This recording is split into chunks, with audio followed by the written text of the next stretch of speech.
77 WABC invites you to a family fun day and softball showdown on July 20th with net proceeds benefiting Shriners Children's. John Sterling will call the game as the FDNY takes on the NYPD with special guests Dwight Gooden, Art Shamsky, 77 WABC hosts, including Sid Rosenberg, Anthony Cumia, Lionel, Dominic Carter, and many more. For more info and to buy tickets, go to ShrinersChildren'sChampions.org. That's ShrinersChildren'sChampions.org. Let the Record Show with Judge Richard Weinberg and Chairman Jesse Garcia. Entertaining and informative On the Red Apple Podcast Network. Welcome to Let the Record Show. I hope everyone's having a wonderful July 4th weekend as we kick off the next year for the 250th birthday of this great country. I'm Jesse Garcia, the co-host, standing in for our main host, Judge Richard Weinberg, who's on vacation. But with me today is our outstanding lawyer, an outstanding co-host, and essayist and pundit, Eric Levine. Eric, happy 4th of July weekend. How are you doing? I'm doing just great, Jesse. It's great to be here. It is a wonderful July 4th weekend. I hope everybody takes a step back and thank your lucky stars for being born in the greatest nation known in human history. So it's an honor to be here, and it's great to be with you on the show. And Richard Weinberg, wherever you are, I hope you're having a good vacation, and we'll abuse you next week when you come back. Absolutely. And as someone who is the first generation here in America, I am very fortunate, and along with tens of millions of citizens that call this place home, this wonderful nation called America. But we have a task ahead of us, Eric. We have to make sure our ratings go a little bit higher with Rich on vacation. So we got to make sure we're very concise, very informative, and very engaging. And as we're speaking about that, go ahead. Well, I think there's a consensus that Richard is a bit of an anchor, so this should be very helpful. And I'm sure Rich is going to send him this link immediately. But today, as we're reporting on Thursday, both Eric and I are monitoring, and so is the country, on the eve of the July 4th Independence Day holiday, a major piece of legislation that is going to help us economically. It's going to make America stronger, far more prosperous, and a lot safer. And that is the passage of the One Big Beautiful Bill. As we're speaking right now, the One Big Beautiful Bill is about one vote short of passage. And this is, again, a piece of legislation that's been the hallmark of not only the Trump administration, but it's the hallmark of united government under the Republican governance. And we've spoken here, Eric, that there a couple of times here during the last couple of months that the importance, not just economically, of this helping the middle class America and securing our borders and funding our military and really truly doing reforms that protect citizens.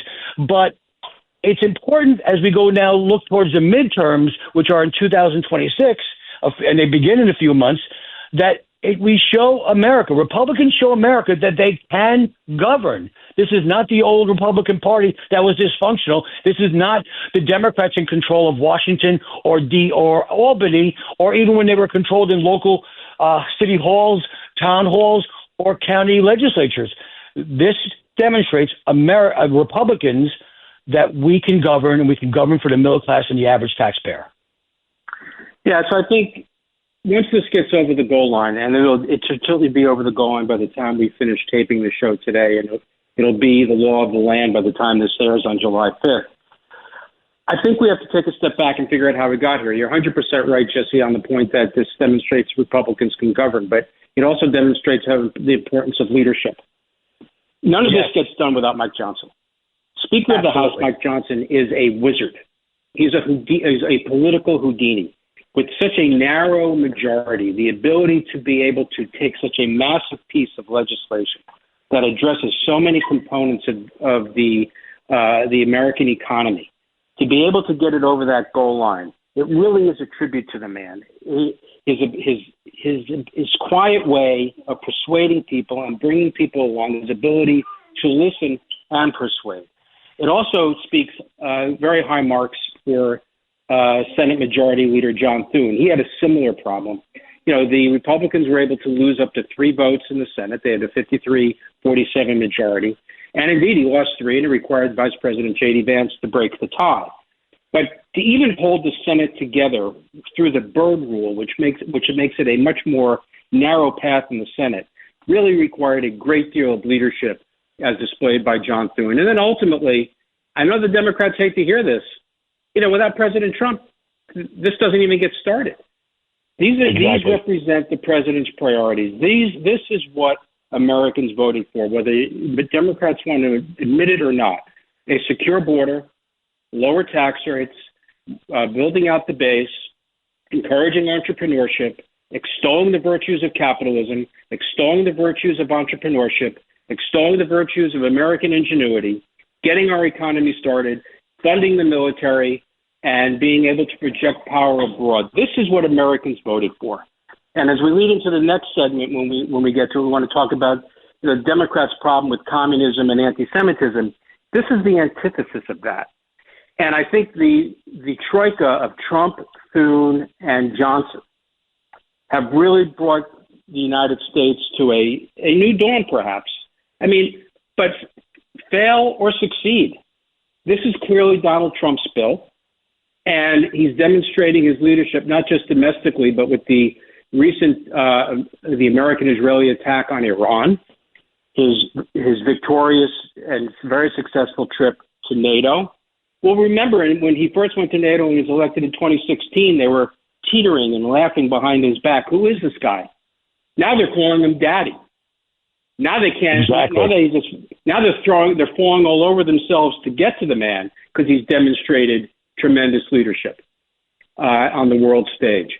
Now, I may have some issues with him on how he's dealing with Ukraine. I wish he'd be a little more supportive of President Zelensky. But these are things we can debate. These are things we can talk about. The concerns that Donald Trump was going to be part of the neo-isolationist woke wing of the party, those fears are gone. That's just not who he is. He's not a pacifist. He's not an isolationist. He uses American power abroad when necessary, and to great effect. And this bill, this big, beautiful bill, is going to help build the American economy, which is something that he uses to leverage in negotiations with countries abroad before he even gets to the military. It's a diplomatic tool when you have a strong American economy. It's also tremendously important for American national security to have a strong American economy. And I think one of the things it does better than anything else, it really asserts American energy dominance. Because the country that dominates energy in the future is a country that's going to dominate the future. And this bill brings us there. Exactly. So let's go through parts of the big, beautiful bill. First, for the average working middle class taxpayer, we're going to see a tax cut of about $10,000. Now, something of the new elements, there's no tax on tips and overtime. That means our service industries, which we have a lot here in the city, in the New York State, here on Long Island, and those hardworking middle class residents in Suffolk County, Long Island, New York, and throughout the country, their overtime they earn, they now get to keep 100% of that overtime, and they're not going to be taxed on that. Small businesses are going to be able to write off investments and expansion of their businesses where they're going to hire more people. There's an increase in the child credit, an increase in border security. Just this month, the record low, 6,000. Only 6,000 captures have been done at the southern border. So much for the Democrats saying they needed legislation. Donald Trump and the Republicans, they did it through executive action. And just now, as we're recording, the House has officially passed Trump's big, beautiful bill. It will now go to him at the White House for a signing, and hopefully by July 4th, as everyone's listening to this, that bill will have been signed by then. But as we go through this, it also does important issues like securing our border, as I said, but much needed reforms to protect senior citizens and those in need. They should be getting the services and the funding instead of those criminals who are here illegally or those people who game the system on a regular basis. This bill is really defined by making America stronger, safer, and more prosperous. And what I love about this, and you mentioned energy independence and energy dominance, it's there. This bill does that. It does that. and it funds our military, and more importantly, of a government for the people and by the people, it makes this government accountable to the people again. Yeah, one of the great criticisms that people have been leveling about this bill is these alleged Medicaid cuts. Exactly. There are no Medicaid cuts. What the bill does, it requires able-bodied, working-aged Americans with no children or dependents at home to have a work requirement. God forbid, some 35-year-old, 40-year-old guy who has no kids, you say to him, you want to get Medicaid? You have to try to get a job. And it's not just a matter of fairness. It's a matter of self-importance, self-concept. People feel better about themselves when they have a job. But this idea that just the handouts of free stuff, that just doesn't work. And there's concern about, there's a $3.3 trillion debt increase. Well, it all depends upon how you score this thing. You can have 50 economists and you have 100 different opinions running from $3.3 trillion in extra debt to it's saving us $3 trillion. It all depends on how you fudge some of these numbers. But here's a perfect example. The Wall Street Journal, I think it was on Monday or Tuesday of this week, ran an editorial that talked about the difference between scoring this as current policy or current law. So you take the tax cuts, for instance, by making them permanent. If you use your current law analysis, what happens is the economists will say, well, under the law, the tax rates would have gone up, and therefore now that they're keeping the tax rate lower, it's a cut, and now the difference between the cut and the increase is and the higher tax rate is the increase in taxes and the debt. I'm sorry, the increase on the debt. But if you take if you take current policy, which is the lower tax rates, and you just keep them constant, then there's no increase. So a lot of this is just all about fudging numbers. In my view, anything that stimulates the American economy, stimulates American ingenuity, lowers tax rates, broadens the base, is good for America. And this bill does that. Let's just point out this as well, that each and every national Democrat, both in the U.S. Senate and in the House of Representatives, voted against this bill. In essence, they have voted for the largest tax increase in our nation's history. That means the government will be dipping into the pockets of Americans, if not for President Trump and the Republican Congress to stop this. It would have been the highest tax increase. Now, that means that every Democrat, local, here in Suffolk County, on Long Island, throughout the state of New York, every Democrat running for office has to justify why their party is not only the party of cashless bail and being soft on crime and being a socialist and a progressive and such. They have to also look the middle-class taxpayer and a small business, Main Street business owner in the eye and say, yes, I thought it was a good idea to vote to increase your taxes by $10,000. We want to tax your tips even more. We want to tax your overtime even more. And we want fraud and abuse to continue in all of our systems, and especially in our entitlement funds. Look, the Democratic Party stands for one thing. It hates Trump. That's all it stands for. It has no moral compass beyond that, other than in the next segment, as I said, we're going to talk about the Democrats' problem with communism and anti-Semitism. But if they were given the choice of America and Trump succeeding or America and Trump failing, they would side with America and Trump failing. They're more interested. They hate Donald Trump more than they love America. And if that's your North Star, if that's your guiding principle, you're a party in the wilderness, and that's why you lose. That's why the Republicans control the White House, the Senate, and the House. And that will continue should that continue to be their guiding light and their North Star. It really is disgraceful. Look at the attack on the Iran nuclear facilities. It was spectacular. By any measure, it was a huge success and spectacular. And what do the Democrats choose to do? They can't help themselves. They criticize it. Because Donald Trump succeeded. What could be worse than that? And those days have to stop. I mean, we have to get back to what is the question everyone has to ask themselves: is this good for the American people? is this good for the United States? And if the answer to that is yes, who gives a damn who gets the credit? As opposed to, is this good for Donald Trump? Then I'm against it. That's insane. Exactly. But that's the Democratic Party. And as we're taping this, the market all week has been at record highs, and it was topping off at well over 44,000. So that's in response to the economy. And then, of course, we spoke about not only this big, beautiful bill, a June's jobs report that came out with 147,000 new jobs that were not expected, above expectations.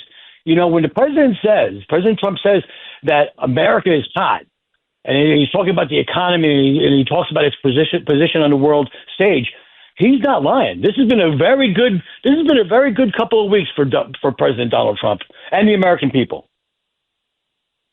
Yeah, no, that's absolutely true. I mean, look, this bill is going to succeed or it's not. And I'm putting my money on it's going to succeed. And Donald Trump has shown where he wants to take the country. People voted for this, and they're either going to get what they hope for or they won't. And that's how the country's supposed to work. Whoever has the best ideas, who's ever the most successful, that's who should win. Exactly. And right now, Trump and the Republican are in the driver's seats.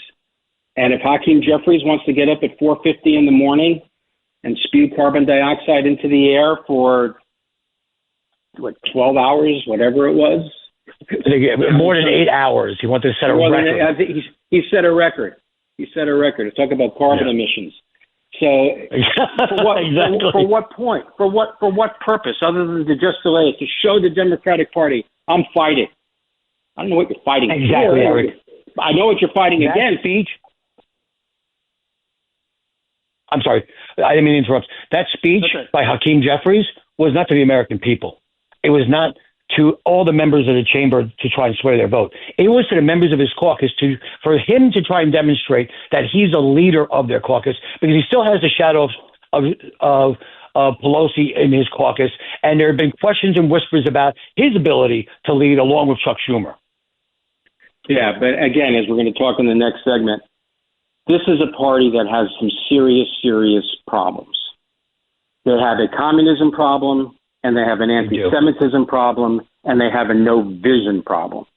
The only people with the vision in the party are the radical extremists like Zohran Mamdani and AOC and Bernie Sanders, and folks like Hakeem Jeffries and Chuck Schumer don't know what to do about it other than gutlessly surrender. And that's really what's bringing the Democratic Party to the precipice of disaster. And that's not good for the country. The country is best served when we have two strong political parties, one center left and one center right, fighting for the American center.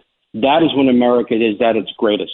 That is what's in the best interest of the country. But right now, the Democratic Party is the party of Leon Trotsky. Let's be honest. It's the party. If you're the party of Bernie Sanders, you're the party of Leon Trotsky. And that is absolutely true. That is absolutely true. I know we only have a few minutes left in this segment. I really don't want to begin this topic that we want to discuss second, and we'll say that for the second segment we have on the Democratic Party becoming the party of anti-Semitism and communism and such. So why don't we just stick with this topic for a moment? But I do want to speak to Speaker Johnson. You know, Speaker Johnson, let's just remember where, as a phrase that you use, how we got here. It was about 2 years ago, 2023, in the autumn of 2023. Speaker McCarthy was removed as the leader of the Republican caucus. Again, the Freedom Caucus decided to call upon his no confidence vote, which he lost on that. It shut down the government because the Congress could not do its business for about 2 or 3 weeks. And I remember that vividly because we were here in Suffolk County. We're running a very active campaign to recapture the county executive's office in Suffolk County, one we haven't held in 20 years. And I was wondering, not just for the country, but how that would impact us, that it demonstrated to America that Republicans couldn't govern. But what happened is Speaker Johnson was not the first choice.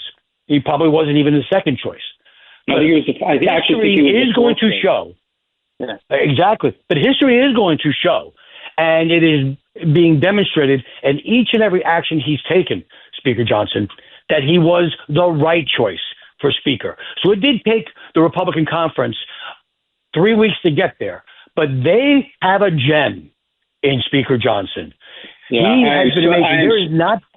Go ahead. I am so proud to be able to call him a friend. He is just a spectacular human being, a great patriot, a great American, and he has exceeded all expectations. The country owes him a great debt of gratitude.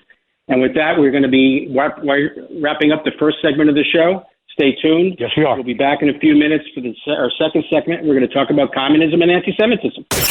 Let the Record Show with Judge Richard Weinberg and Chairman Jesse Garcia on the Red Apple Podcast Network. 77 WABC invites you to a family fun day and softball showdown on July 20th with net proceeds benefiting Shriners Children's. John Sterling will call the game as the FDNY takes on the NYPD with special guests Dwight Gooden, Art Shamsky, 77 WABC hosts including Sid Rosenberg, Anthony Cumia, Lionel, Dominic Carter, and many more. For more info and to buy tickets, go to ShrinersChildren'sChampions.org. That's ShrinersChildren'sChampions.org. Greg Kelly here for Colonial Metals Group. China's leading the largest anti-American alliance since World War II, one that's already dumped U.S. bonds, grabbed 43 million acres of our farmland, and is plotting to dethrone the dollar. That's why IRA and 401k savers are protecting their savings with gold. Go to freegoldguide.com/Kelly or call 800-655-5186 for your free gold guide on how to protect your wealth with gold 100% tax-free. Hey there, travelers. Kaylee Cuoco here. Sorry to interrupt your music, great artist BT Dubs, but wouldn't you rather be there to hear it live? With Priceline, you can get out of your dreams and into your dream concert. They've got millions of travel deals to get you to that festival, gig, rave, sound bath, or sonic experience you've been dreaming of. Download the Priceline app today, and you can save up to 60% off hotels and up to 50% off flights. So don't just dream about that trip. Book it with Priceline. Go to your happy price, Priceline. This episode is brought to you by Buffalo Trace Distillery. Powerful yet smooth. Contained but never tame. Proudly going their own way, but never going alone. This is the spirit inside Buffalo Trace Bourbon. Made at Buffalo Trace Distillery, the world's most award-winning distillery. Buffalo Trace is always perfectly untamed. Distilled, aged, and bottled by Buffalo Trace Distillery, Franklin County, Kentucky. 90 proof, 45% alcohol by volume. Learn more at buffalotracedistillery.com. Please drink responsibly. Let the Record Show with Judge Richard Weinberg and Chairman Jesse Garcia. Entertaining and informative On the Red Apple Podcast Network. Well, welcome back to this next segment of Let the Record Show. I'm Eric Levine with my good friend and co-host Jesse Garcia. Our other host, Judge Richard Weinberg, is off on vacation in parts unknown, and he'll be back next week to impart to us his words of wit and wisdom. But right now, as we were talking about in our prior segment, we want to talk about the Democratic Party's problem with communism and anti-Semitism. They have a very serious problem. I don't know if again, this is July 3rd, and I commend everyone to read Tom Suozzi's Wall Street Journal op-ed piece today. It really highlights the problem that the Democratic Party has. So the first sentence of the op-ed starts, quote, Zohran Mamdani, the socialist who just won New York's Democratic mayoral primary, is a charismatic, smart, and effective campaigner with whom I disagree, close quote. With whom I disagree. What he is essentially saying is Mamdani is a member of the Democratic Party, and we're going to debate these issues, and these are people of good faith that, take one position and we'll debate it, and whoever has the better idea will win, but they're really within the mainstream in one party. No. That sentence tells you a whole bunch of stuff. Zohran Mamdani is a communist Jew hater. He hates Israel and he hates America. And if Tom Suozzi, a congressman from Nassau County, a red district, cannot call out and condemn the hatred that this man has for the Jews worldwide, not just Israel, but international Jewry, and he cannot call him on the carpet for his statements and reject his statements endorsing communism. This is a man who has quoted Karl Marx and says that the government should control the means of production. That is the definition. That is the definition of communism. And if Tom Suozzi, a supposed moderate Democrat, can't reject that and reject Mamdani and his views and say we need someone else, this cannot be the mayor of New York, the Democrats have a problem. Tom Suozzi, like the rest of the moderate Democrats, is a gutless coward. If you read his entire op-ed, he goes on to talk about some of the problems that the Democratic Party has and the issues they must address. And not a single time does he raise the issue of anti-Semitism. Not a single time does he talk about fighting communism and its evils. He goes on to say, Mr. Mamdani correctly diagnosed the core issue confronting most Americans. The economy isn't working for them. They can't afford housing, health insurance, or education for their kids. They're worried they won't have enough money to retire. Unfortunately, most Americans perceive that Democrats are too often focused on other issues such as reproductive rights and LGBT protections.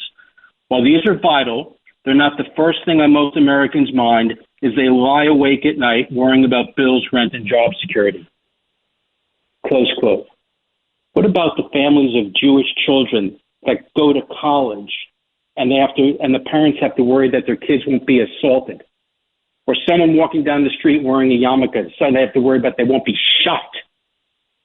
Or going to school, learning about social justice and diversity, equity, inclusion, and being taught that you're white and you're a Jew and you're evil. What about those problems? But Mr. Suozzi doesn't talk about any of that stuff. He just skims over it. And he talks about how socialism may not be the answer. Damn it. It is an absolute failure.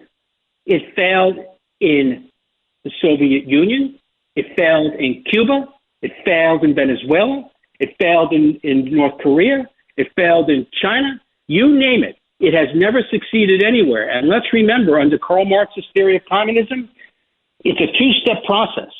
First is socialism, and then you get to the government takeover of the means of production. But Mr. Suozzi doesn't address any of that. So they have a real problem. There's always space, it appears, in this Democratic Party for Jew hatred. Had Mr. Mamdani said it's okay to lynch blacks anywhere they are, do you think he would have condemned that, or he just would have said, well, I just don't agree with him? No, he would have come right out and condemned it, as he should have. But when Mr. Mamdani says, let's globalize the Intifada, that's not saying I don't like Israel. Globalize the Intifada means kill Jews wherever they are. Yet Mr. Suozzi, a congressman from Nassau County that has a disproportionately large Jewish population, you have Great Neck, Roslyn, you have the 5 towns. These are some of the most densely populated Jewish communities in the country. And yet Mr. Suozzi can't call out the anti-Semitism of this guy, the hatred of this guy. It is really a disgrace. And then I referred to the social justice and the DEI. Well, they do an analysis of who voted for Mr. Mamdani. There's a disproportionate number of young people who voted for him. And that should come as a surprise to no one. Because this most recent generation of young people that have been educated, they have been indoctrinated with the poison of social justice, diversity, equity, and inclusion, which embraces racism and embraces anti-Semitism and breaks the country down into oppressors and oppressed. It is neo-Marxist. No coincidence. And the oppressors are always whites, so you're always telling white children there's something evil about them. Jews, of course, are always whites, and therefore they're oppressors.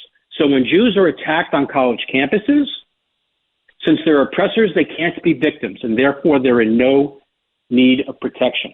They do not deserve protection. There's something inherently evil about them. Sound familiar?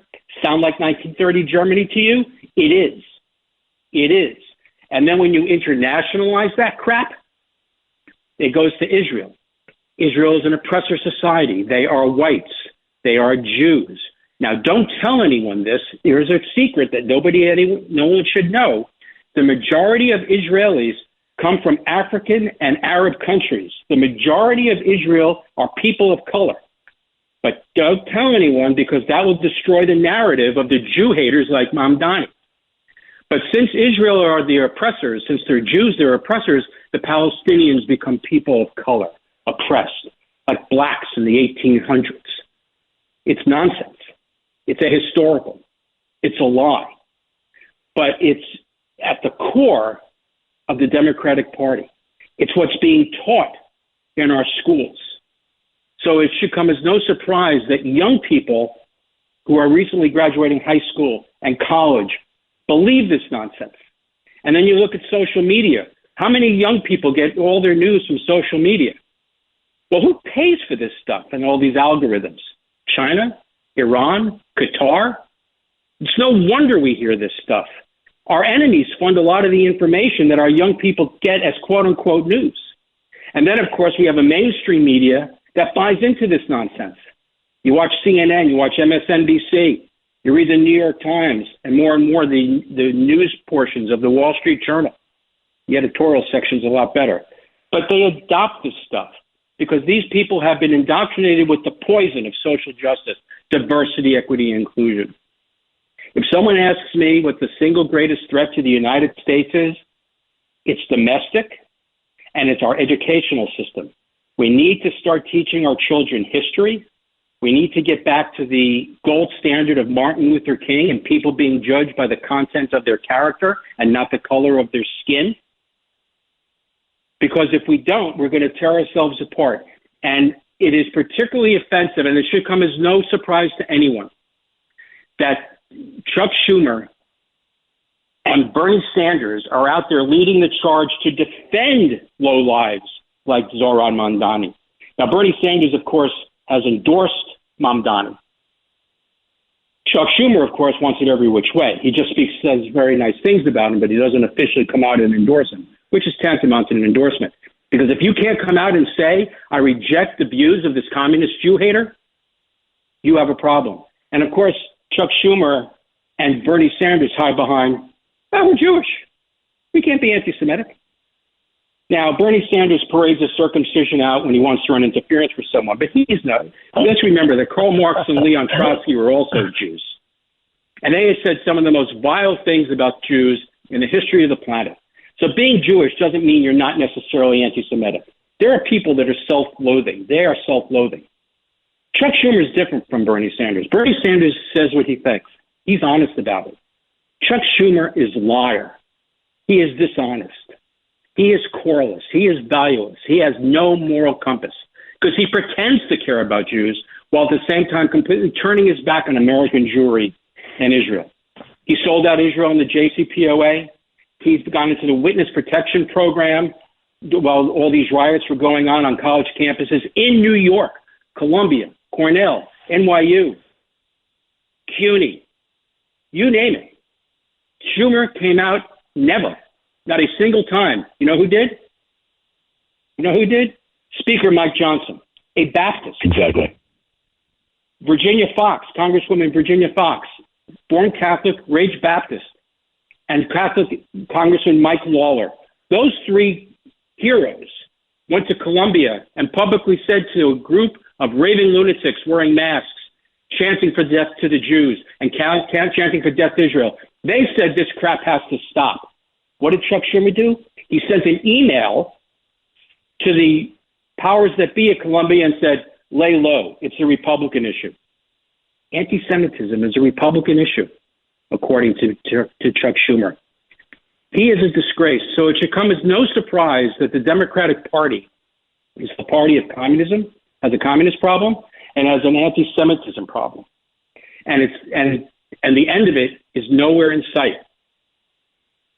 Here's another perfect example. John Fetterman, a profile in courage. Bravo, John Fetterman. He is a hero of mine. Absolutely. When he ran for Senate and Republicans legitimately called into question his mental acuity because he had had a stroke, Democrats rallied around him. They said, he's great, he's brilliant, he's wonderful. Of course he can function. Thank God he won. But now that he's won and as he heals up and as he gets healthier, now he's being attacked by Democrats for being mentally ill. And why? Because he supports Israel. Because he stands with the Jewish community. That's how perverse this is. They actually use his support for the state of Israel and his opposition to anti-Semitism as evidence that he's truly mentally ill. Well, who's mentally ill? AOC, Bernie Sanders, Chuck Schumer, Zohran Mamdani. I'll tell you right now, I will stand with John Fetterman any day of the week against those people because he truly is a hero. Zohran Mamdani is a clear and present danger to New York City, which makes him a clear and present danger to New York State, which makes him a clear and present danger to the country. He has to be stopped. Now, unlike the Democrats, I am prepared to call out Republicans and criticize them when I have to. Curtis Sliwa needs to get out of the race. He has no chance to win. He's a nice guy, but he is really not a serious candidate. But he will, simply because he has an R in front of his name, take 15, 20, 25% of the vote, which is going to be the difference between Eric Adams winning and Eric Adams losing. And I call on the Republican Party, Jesse. I know this may put you in a difficult position, but I call on Ed Cox, the chairman of the state Republican Party. I call on all his co-chairs and chairs of counties across the state, and in particular, I call on all Republican leadership, whether you are a congressperson, a member of the legislature, to reject and call for Curtis Sliwa to step aside and endorse Eric Adams, because there are some things more important than party. Country, our state, and decency. Those have to come first. And Curtis Sliwa, as decent a man as he is going to prevent that from happening if Zohran Mamdani wins. And to my Republican friends who I've spoken to, who have said to me, maybe this is better for the Republican Party if Zohran Mamdani wins and becomes the face of the Democratic Party, I'm sorry. That's just too cynical for me. This man has to lose. He is just too dangerous. And if we've learned nothing from history, we can't allow evil people like that. And I mean it seriously. He is an evil person. He is malevolent. He wishes ill on an entire portion of the country. If you allow these people to take control, they will eat you alive. Just ask Chuck Schumer. He thought he could control that wing of the party. It has consumed him. He should not take that risk. Just to double down a bit, let's also remember that Bill Clinton, former President Bill Clinton, endorsed Mamdani just recently. And I don't understand what Swazi was doing or what was he thinking. But obviously, it was not proper. His op-ed, as you read it there, it's atrocious. But let's double down on the fact that, well, as you said, that Mamdani, the Democrats, are the party of anti-Semitism and the party of communism. Of communism. So let's just first on anti-Semitism. Just three facts. In July of 2023, a resolution expressing support for Israel and denouncing anti-Semitism, House Democrats voted against that resolution in supporting of Israel and denouncing anti-Semitism.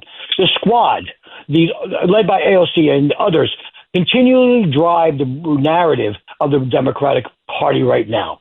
A resolution condemning the Boulder attack in June of 2025. Over 100 House Democrats voted against that resolution, condemning an anti-Semitic attack in Boulder. That's the Democratic objections of whether they were there not to vote, to block or stop or denounce anti-Semitism. And certainly in the May of 2024, the Anti-Semitism Awareness Act, in May of that year, 70 House Democrats voted against that Awareness Act, which would have... I'm sorry, Jesse, I can't let this one pass. Chuck Schumer refused, when he was Senate Majority Leader, to bring that bill to the floor. It would have passed. Exactly. Chuck Schumer would not bring that bill to the floor because it would have passed. So that it's not just the new face of the Democratic Party that's a communist, and even worse, he's an anti-Semite with Mondami. It's the fact that the truly the controlling levers of the Democratic Party are coalescing around him. As for someone getting off the ballot or on the ballot, there are specific mechanisms with that which are very difficult. We've spoken about that for some time. Either death, we don't wish death on Curtis Sliwa, or he has to be declared someone that is no longer eligible, and that is by moving out of the political jurisdiction. It's been my understanding that there were some outreach from the Trump White House, from Republican leaders, to see if he would take a role and assist the Trump administration or other Republican administrations in terms of clearing that seat. That could yet to happen, but I know that the ballot will at one point have to be set before we move forward with the mayoral race. So there's still time ahead, but I also don't see how he can just unilaterally drop out just by a stroke of a pen. There's certain measures that have to be taken, but it's true. I know that Eric Adams is now really truly taking the fight to him after having those sham charges by the Biden administration. The Biden weaponized the Department of Justice. That whenever you went against him, whether you're Donald Trump, they would ever do that. Shocked the Justice exactly. Not Justice Department would ever weaponize it.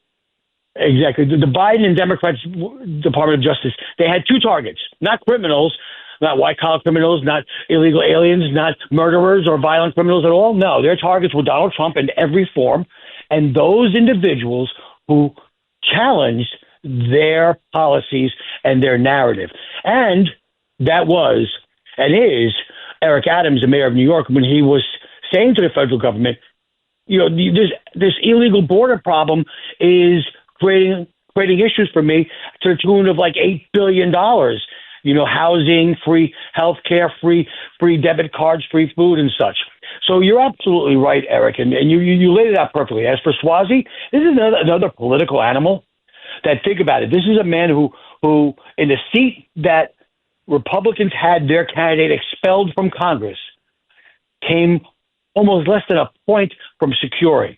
He does not know who to speak to in this, and he's a political animal. He was a mayor of a local city here on Long Island. He was a county executive who was taken out in a shock election because he was always looking for the next political stepping stone. I'm not sure what political stepping stone he's looking here, but I do believe that it's more of a situation where there's soft ground under him that can collapse beneath him that he's worried about. He's trying to play the Schumer game. Be all things to all people. But this op-ed piece is disastrous, especially for the community, the Jewish community in Nassau County, and all ethnic groups that he sides with someone that basically divides this country economically and by ethnicity. Those are the individuals that are the divisive natures of our country. It's Mamdani and the Democrats as opposed to anybody else.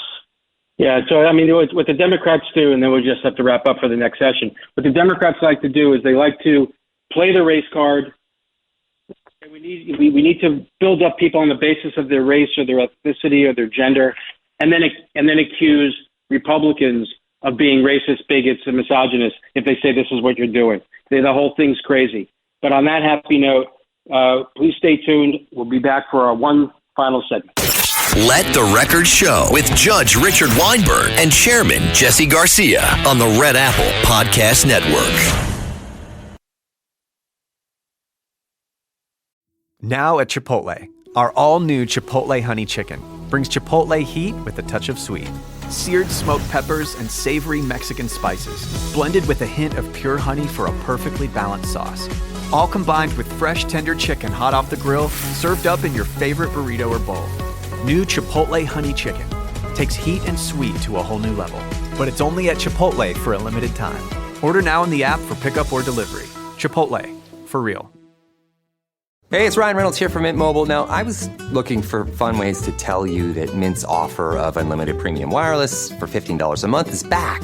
So I thought it would be fun if we made $15 bills. But it turns out that's very illegal. So there goes my big idea for the commercial. Give it a try at mintmobile.com/switch. Upfront payment of $45 for 3-month plan, equivalent to $15 per month required. New customer offer for first 3 months only. Speed slow after 35 gigabytes if network's busy. Taxes and fees extra. See mintmobile.com. Meet the most capable CRV Honda has ever dreamed of. The all-new CRV Trail Sport Hybrid.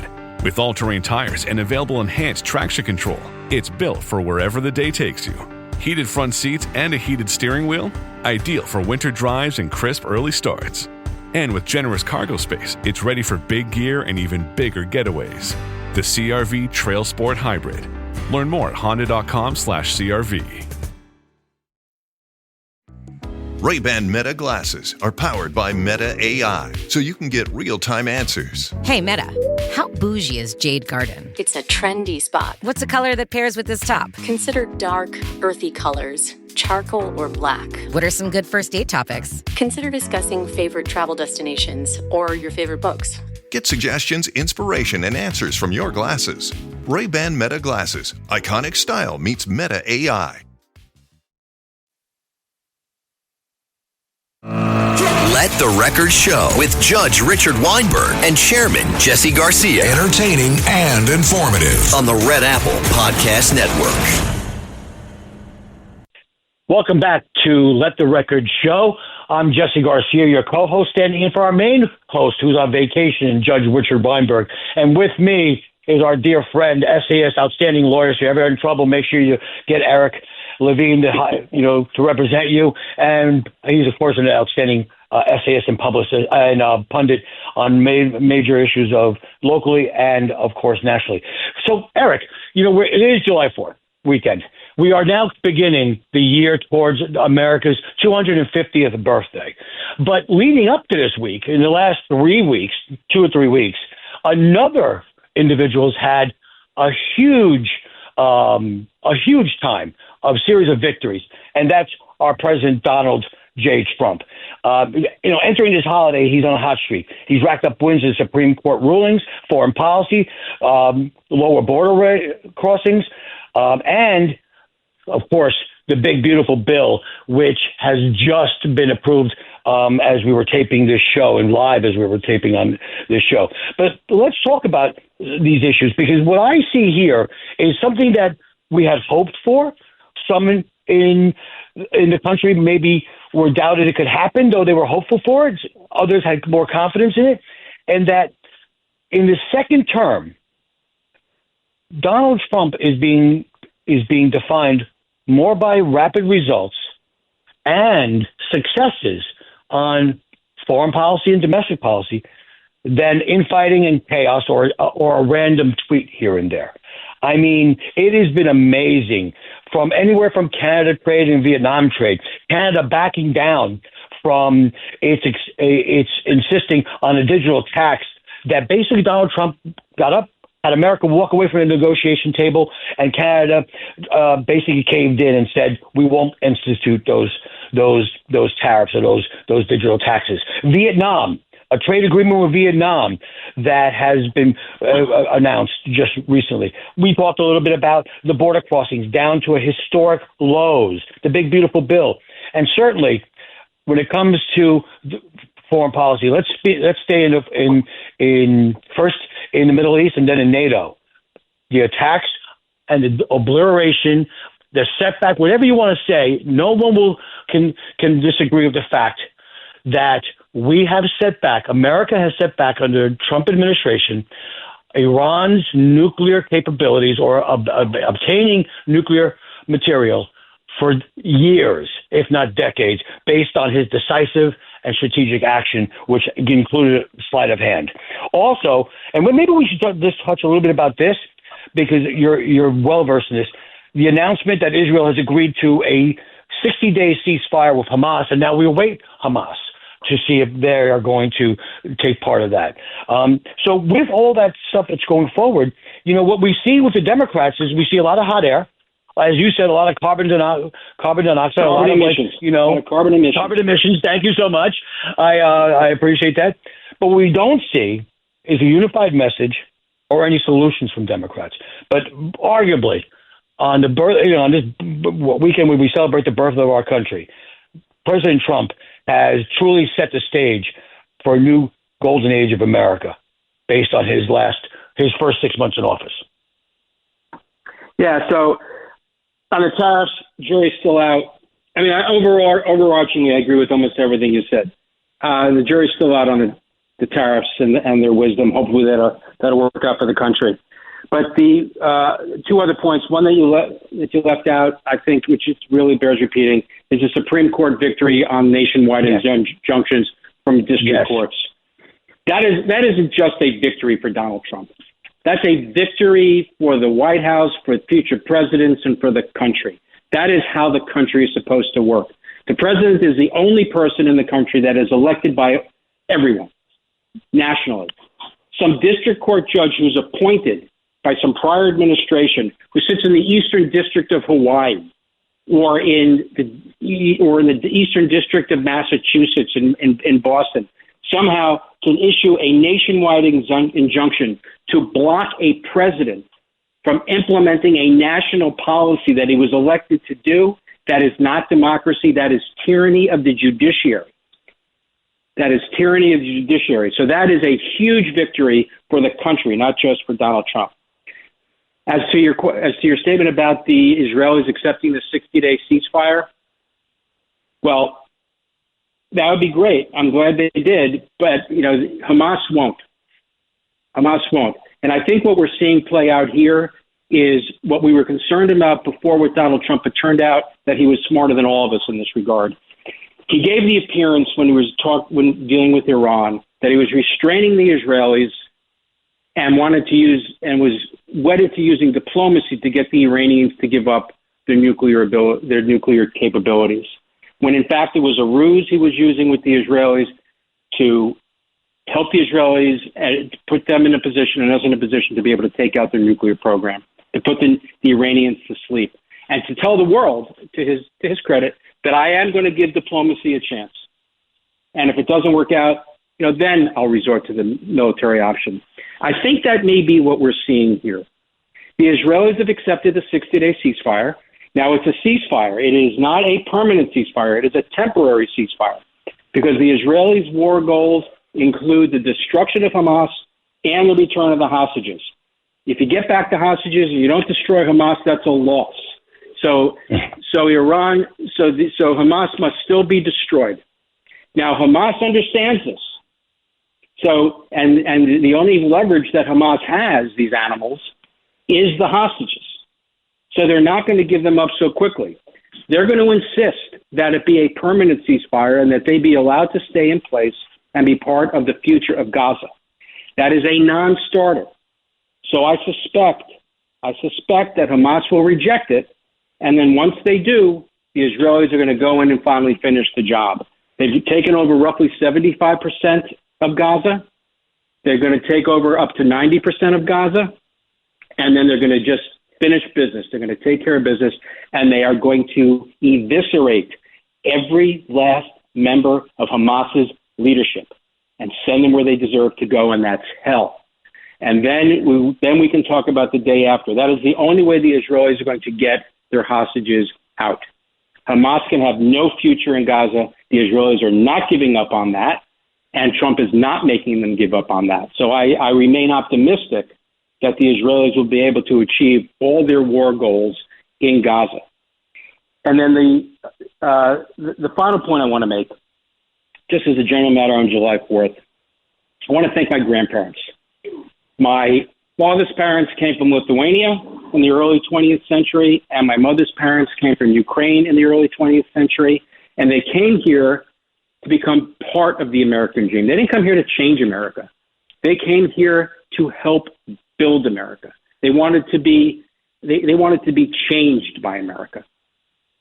And I am the grandson of Lithuanian and Ukrainian grandparents, and I could not be prouder that they had the wisdom and courage to come here. And I count my lucky stars every day that I and my family have been born here and live in the greatest country in the history of the planet. And this July 4th, I think everyone should take a minute and reflect on the gift that we have of being an American. And we have to fight tooth and nail. No one's going to give this to us. We have to fight to keep it. And when we are confronted with evil, like people like Zohran Mamdani and the Ayatollah and Hamas and Putin and the Chinese Communist Party and Kim Jong-un, these are evil people that want to deprive us of Western civilization and our way of life. And if we don't stand up and fight for it, we will lose it. Let's embrace it. Let's live it. And let's defend it. Well said. Like you, I'm the son, the first generation here of a Cuban American who left tyranny, defected tyranny, went the legal way through the system and became a legal citizen here, and married my mom, who's Puerto Rican, which makes me a Cuban Rican. But the A in the middle is really about American. That's all we have today. And Eric, thank you so much. We are so fortunate to live in this wonderful country of life, liberty, and the pursuit of happiness and prosperity. Ladies and gentlemen, be safe. God bless America. And to Rich, we miss you. We hope you're having a good time. God bless America. Thank you, everyone. Thanks for listening to Let the Record Show. You can hear Let the Record Show Sunday mornings at 6. If you like the podcast, share it with your friends and listen anytime at WABCRadio.com and download the WABC Radio app. Hit that subscribe button on all major podcast platforms. Plus, follow WABC on social on Instagram, TikTok, Facebook, and X. See you next time for a new episode so you never have to wonder, what the heck is going on here? 77 WABC invites you to a family fun day and softball showdown on July 20th with net proceeds benefiting Shriners Children's. John Sterling will call the game as the FDNY takes on the NYPD with special guests Dwight Gooden, Art Shamsky, 77 WABC hosts including Sid Rosenberg, Anthony Cumia, Lionel, Dominic Carter, and many more. For more info and to buy tickets, go to ShrinersChildren'sChampions.org. That's ShrinersChildren'sChampions.org.